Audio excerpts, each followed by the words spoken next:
I'm Marissa Norcross. And I'm Dave Freund, and this is The Next Page. Hey, Marissa, how's sunny Florida? Oh, it is so great to be here. You know how I feel about the winter. I do. And you know how much I enjoy the sun and warmth and being outside. So we are very happy here. Terrific. Are the girls enjoying it? Oh, yeah. Isla is just like a little fish and is constantly swimming in the pool. She is having the best time. Terrific. Mm-hmm. Well, and thank you for taking time out of your wonderful stay in Florida to record a podcast today. Oh, of course. I'm really excited about today's topic, too. I am too. And, so people wonder, so how does Dave know what to write about? And really the podcast being The Next Page. For people that maybe never heard this, the podcast name, The Next Page, came from the fact that the emails/blog posts that I put out every Wednesday are 300 to 400 words. And you can't really fully address a topic in 300 to 400 words. Right. You just can't introduce it. So what would the next page of the email be? And that's how we came up with the name The Next Page. Mm-hmm. So we're talking about arguing with yourself. And so people say, well, how do you know what to write about? Well, it's usually what I'm thinking about. It's things that are on my mind. And lately I've been doing a deep dive into, how our mind affects everything in terms of choosing attitudes. I know we talked about that one, and different things. So this one really is about the fact that if we're careful and if we're not careful, we will realize that we actually argue against the things that we really want in life. Mm-hmm. We have these self-limiting beliefs that we're totally unaware of. And it's interesting. The one that comes up the most, and the one that I wrote about in my coaching sessions, or when I'm trying to help people figure out, what kind of training they need for their organizations, one that almost all of us battle is we don't have enough time. Mm-hmm. We keep saying, I don't have enough time. I don't have enough time. I can't get things done. Well, the reality is that everybody who has ever been born on this earth has gotten no more than 24 hours a day. Right. But some people accomplish amazing things. Mm-hmm. They accomplish these amazing things because they realize that there are only 24 hours in a day, and you really need to sleep 7 or 8. Except for when you still need it when you have little ones. Except for when you have a baby that doesn't sleep. Right, except when you have babies that don't sleep. But it's what do we do with our time? And one of the things that I struggle with the most with my coaching clients and with these folks, or some folks who would say, hey, I can't afford to have my people out of work to go to training. Mm-hmm. What do you mean you can't afford it? You can't afford to not have them in training. Right. Do you want unqualified, underqualified people? Exactly. People will say things like, well, if I train them, they'll leave. Mm-hmm. Okay, so don't train them, and nobody will want them. That's why they stay. Mm-hmm. But people can't make that connection. And so this concept of this scarcity mindset in terms of time or all our resources is really a self-limiting belief. Yep. So we need to understand that we do have time. It's how are we using it? Mm-hmm. So I may ask questions like, well, what I actually pass out to a lot of folks that tell me they don't have time is what I call the 15-minute miracle. It's something that I borrowed from one of my John Maxwell team members that basically shows you log your day in 15-minute blocks. Mm-hmm. And at the end of, let's say a 16-hour period, because remember, we're supposed to sleep for 8, you try to figure out what you did. Right. And there is always time available. Mm-hmm. The question is, are we saying no to the good to make time for the best? So that's just an example, a simple, tangible example of a self-limiting belief. Mm-hmm. And all of us have them. There's phrases that prove that we have these self-limiting. So where does it come from? Self-limiting beliefs are programmed into us when we're young. Mm-hmm. It's the environment that we were brought up in. Isla and Lena do not have any self-limiting beliefs yet because they haven't been taught them. Right. Maybe Isla's starting to get them Mm-hmm. because she's observing the environment around her, And people say, well, I don't have any self-limiting beliefs. But if I would start these phrases, I bet you almost all of our listeners could answer it. Money doesn't grow on trees. Right. It's not worth the risk. See? If you can't take the heat, get out of the kitchen. Wow, it's like a game show here, huh? There's no such thing as a free lunch. It's too good to be true. There you go. I mean, those are the common ones. And then it's too late to change. It's not, I'm just not that smart. One that I heard, and I know I'm probably going to hurt my mom and dad because I know they listen. And I don't know if they said it, but I know my teachers said it to me all the time. You're lazy and you don't care. So my parents never said that to me. They might have told me I was lazy, but they never told me I didn't care. And you know what? They were right about the lazy part. But I had teachers that repeatedly said to me, you're lazy and you don't care. If you really wanted to, you could do great work. And only when we had children and one of our sons struggled with this did I realize that I had learning disabilities. And that's why I struggled to get things done. And it came across as being laziness and a lack of care. But I believed what these people told me. I went into tool and die making because I didn't think I could cut it in college. But, thankfully, I was able to take and nothing, not showing any slight to tool and die making. What I learned when I started my apprenticeship was that I could learn. And I could do well on all the tests, the exam kind of things. But those self-limiting beliefs that were hammered into me by teachers still rear their ugly head whenever I take an exam of any kind.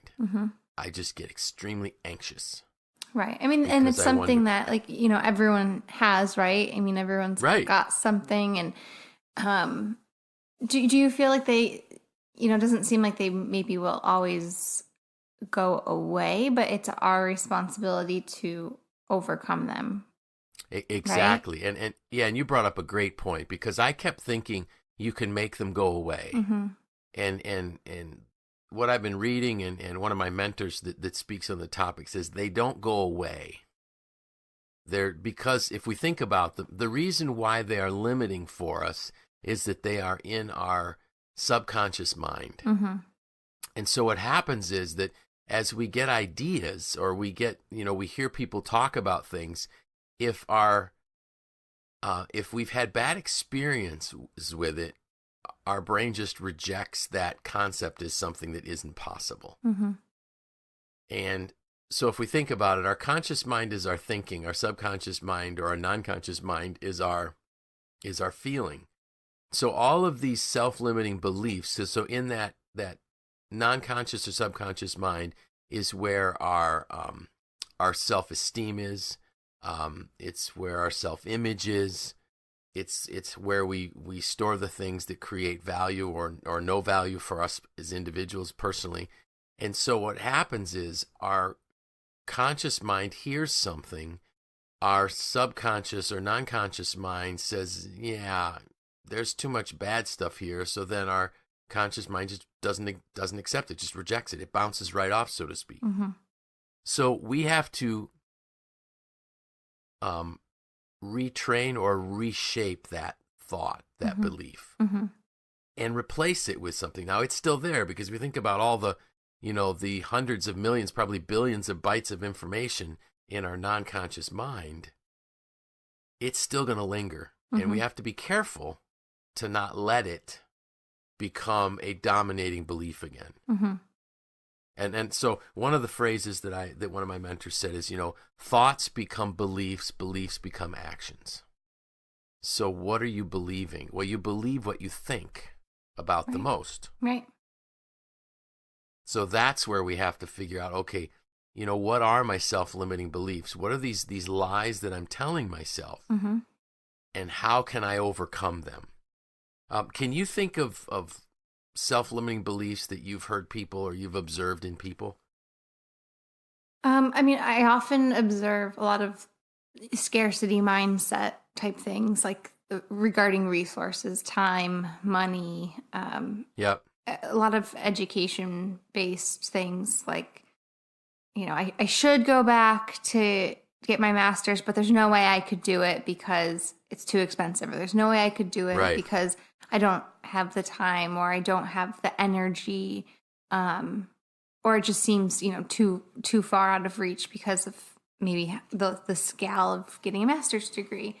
I've noticed a general lack of, I guess, how do I say this? Like, people aren't believing in themselves, or they aren't believing in their potential as much as they used to, right? Like, back in my grandparents' age, everyone, it was like, a dollar and a dream, the American dream, and it was like people worked so hard to accomplish these things. And I feel like now it's hard, it's more difficult because of social media and and comparison, and we all know that comparison is the thief of joy. And so we start comparing ourselves to others and then just assume like, okay, it must have come easy for them, but it would never happen for me because of X, Y, and Z.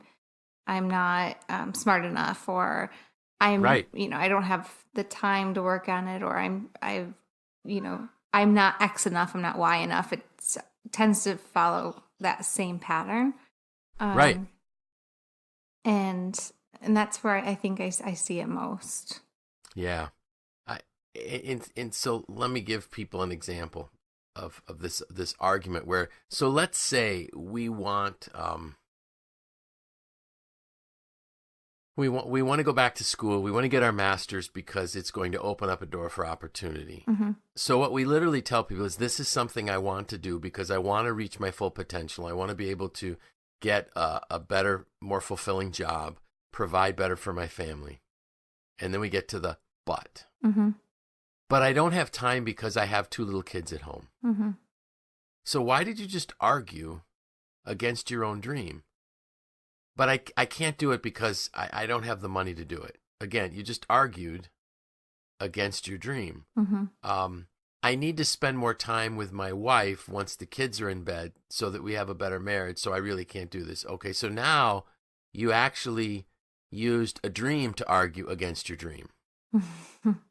Rather than saying, all right, I want to get away from can I or can't I. I want to move to how can I. Mm-hmm. So you need to, if we think about it, this self-limiting belief, I love this description, it's like a ball and chain around our leg. Every time we try to make a move, the ball and chain is there. We can't drag it, and we say, okay, fine, I'll stay where I am. Mm-hmm. People are more comfortable arguing for what's familiar. They're more willing to argue and fight for what's familiar than to fight for their own dreams. Mm-hmm. So by saying to yourself, all right, how can I? This is something I'm going to do. And literally visualize this dream coming to reality. What's it going to look like when you have your master's? What will that day be like when you get that degree? Mm-hmm. What will the job be like that you're going to be able to apply for? What will it be like to work in that job? So you literally begin to see what that looks like. And now so what you're doing is you are filling your mind with the thoughts of success rather than the excuses. Is it going to be easy? No, it's not. But perhaps there's a way that you and your spouse could help you study so that you're actually spending time together, mm-hmm. doing something that pushes you in the direction of your dreams. We know how to do this. Let's say we wanted to save money for a short period of time to, let's say, get a car, mm-hmm. Or a vacation. So oftentimes what we'll do is we will put a picture of a brochure of the place where we're going to go on vacation, or we'll put a picture of the car up so that we always look at, okay, I can't go out to lunch today because I'm saving money for that. So take that same type of skill or tactic and build it into your day daily so that you multiple times a day, so that you stay focused on what you really want rather than arguing against what you want. And I think these practices also force you to think about what you really want, mm-hmm. and not just what would be nice, right? Like, there's a lot of things that we could look around and say, oh, I really want this, I really want that.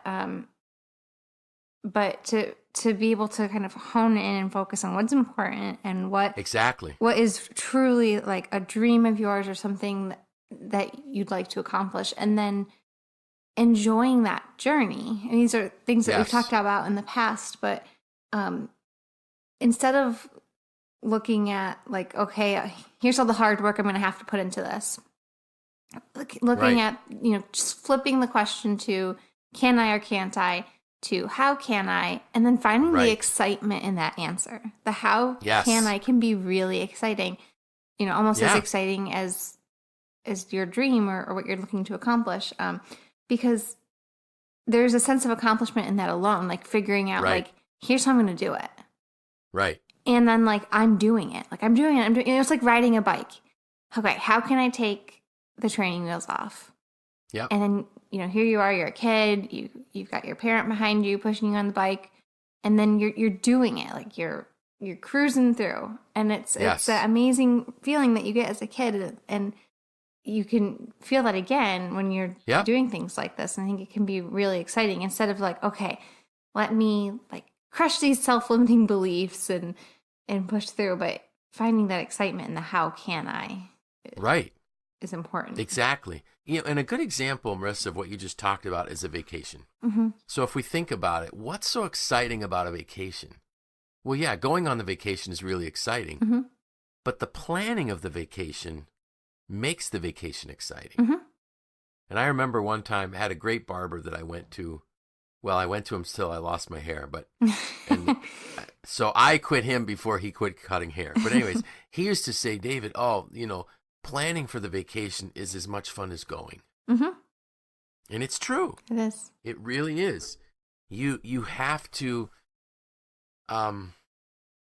dig into the how, because you already know the what, and you know the why. So dig into the how. That's an exciting part. Mm-hmm. And what happens is you are our minds are magnets for our dominant thoughts. So I love that statement when I heard that. Let me say that again. Our minds are magnets for our dominant thoughts. So whatever you're thinking about the most, you will attract all these resources, all of this information that's around us to those thoughts.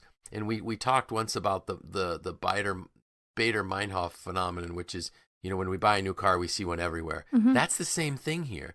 All of this information, all of these details, all of these resources are all around us. But if our self-limiting beliefs are filtering all that out, we don't see it.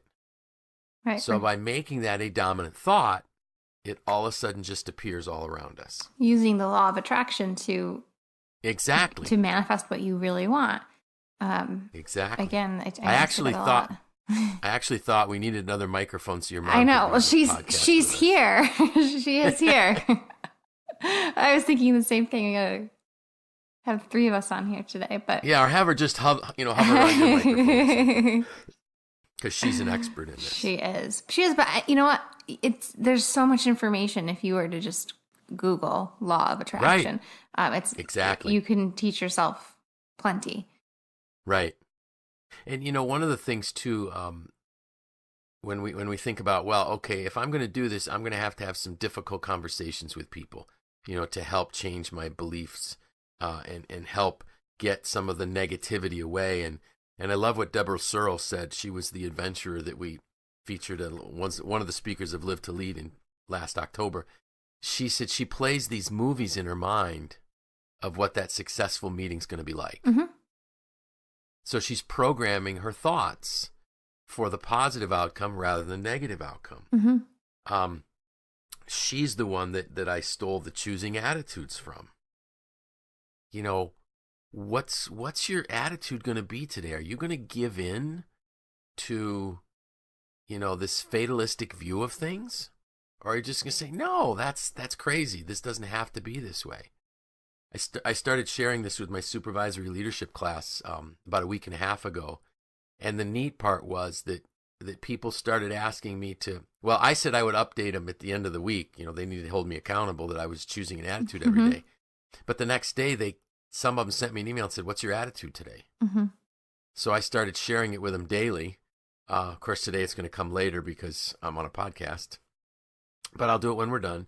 But one of the folks in the class sent me a picture where she not only was choosing an attitude, but she wrote it on a whiteboard in the center of a production area in their facility. Wow. So she's actually helping choose an attitude for a department in a company because of this concept of getting rid of self-limiting beliefs.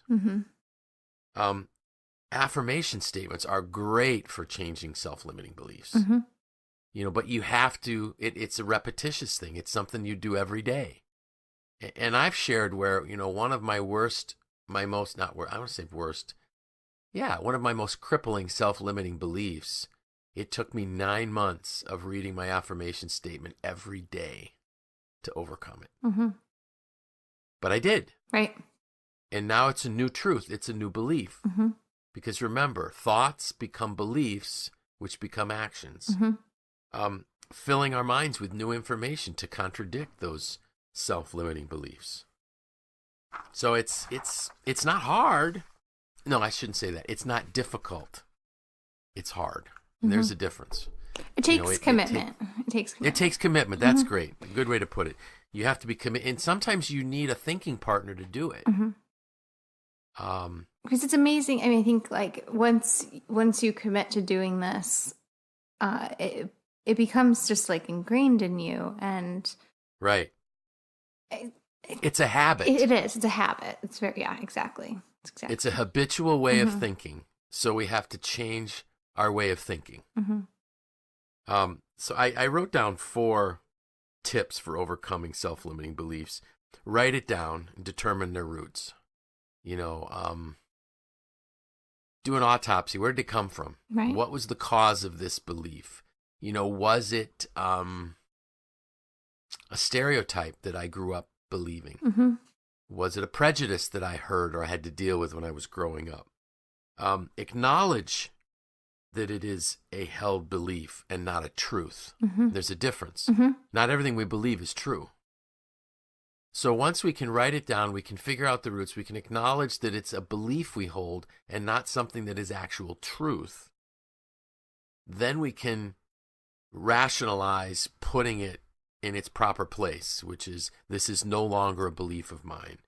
And we build the new belief through choosing attitudes, affirmation statements, training, education, being around people that are on the journey where we want to go, and then literally act out in that new belief, because again, it's thoughts become beliefs, beliefs become actions. So if you change your thoughts, you're going to change your beliefs and you change your life. Yeah. And not just yours, but the life of people around you. That's what I was going to say, is that it carries on whoever you're talking to, or if you have children, it makes you think about what you're putting in their heads, what you're saying to them. Kind of like how you said that you heard a lot of "you're lazy and don't care." Right. And now like, okay, I'm not going to say that to my own kids. I'm going to say that you're very capable and you can do this. Because that they're then taking what you're telling them, informing either self-limiting beliefs or encouraging beliefs and truths. And I did say that to one of my kids because I believed that was the case. Because what I observed was exactly how I acted and what I knew teachers said about me. And when we discovered together, he and the rest of the family, that this was not laziness, that he was extremely hardworking, extremely capable, but he learned differently. And when he couldn't figure out why he wasn't learning the way the rest of the people were, it caused this tension type of thing within him, I guess. And it manifested itself in this, like, okay, I don't care. But when deep down inside, so now, he's extremely accomplished, and I couldn't be more proud of him. So I had to do a lot of apologizing for. I'm really sorry for saying that, because that wasn't the case. And so I think too, for me, so another self-limiting belief, I had to move beyond feeling horrible for what I said to him. I know he doesn't hold it against me. Just like I don't really hold it against the teachers that said it to me. Mm-hmm. Again, my parents never said it. Like I said, they may have said I was lazy, but they never said I didn't, mm-hmm. that I didn't care. And I was lazy. I mean, that was a given. But I thought they were right. So I didn't hold it against them. But now I realize, what did they miss? Well, they probably saw the same things everybody else did. And it was a big school where there wasn't time to take, and, they didn't have as many of the, the IEP programs and things for mm-hmm. kids to figure out, did kids have learning disabilities back then? Well, I think when you're determining the roots of these self-limiting beliefs too, it's important to look at, okay, so where did this come from?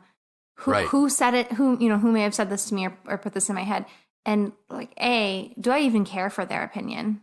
Is it someone who I respect and think highly of, that, I care for their opinion, or is it someone who it's like pointless to worry about what they think? And then kind of digging deep, like, well, where did this come from in them? Like maybe they are struggling with something too. And it's like, okay, so they're you taking this out on me. And then now you've created this, this life around this self-limiting belief. Just drop it. Exactly. You don't need to carry that weight. It's like, create those new beliefs and act on them. Exactly. Remember, our minds are magnets for our dominant thoughts. Mm-hmm. And if you keep thinking negative, self-defeating thoughts or critical thoughts of others, you're going to what mm-hmm. happens is the information comes through that reinforces an opinion we've already made. Mm-hmm. For ourselves or for others, right? I mean, exactly. For ourselves or for others. We could be creating self-limiting beliefs of others in our mind. Absolutely. Which makes it challenging to work with other people or to interact with others. Absolutely. Mm-hmm. So there are some folks that, if people love to look at content, Rachel Hollis, mm-hmm. an amazing, inspirational young woman. You can follow her on Instagram. Deborah Searle, same thing. You can follow her on all of them, Twitter, Facebook, Instagram. Mm-hmm. They're frequently posting things. Find people that are inspirational mm-hmm. and follow them. Mm-hmm. I social media isn't bad. It's what it's become that is becoming bad. Mm-hmm. So find the people that are inspirational, that help take you to another level, that challenge your self-limiting beliefs. Mm-hmm. And frequently, just look for little bits of information from them and make that choice to change your mindset. And you'll just create a new structure of beliefs. Mm-hmm. That's it. Yeah, awesome. So any plans for what we're talking about next week? I don't know. I had a bunch of them in my head and nothing has solidified yet. Okay. So. Well, we'll see what inspiration strikes. Anything super exciting that you're planning to do in Florida? We're just enjoying being outside and Great. Yeah, just being together. Good. That's awesome. Yeah. And you won't miss the fact, of course, it was 62 on Monday. I heard that. Yeah. But it's not 62. I won't say what the temperature is here. It's okay. I'm fine with it. I'm fine with it. Yeah, I'm fine with it. I'm happy for you and your family, so enjoy family time. Thank you. And with that, I'm Dave Freund. I'm Marisa Norcross. And this was The Next Page.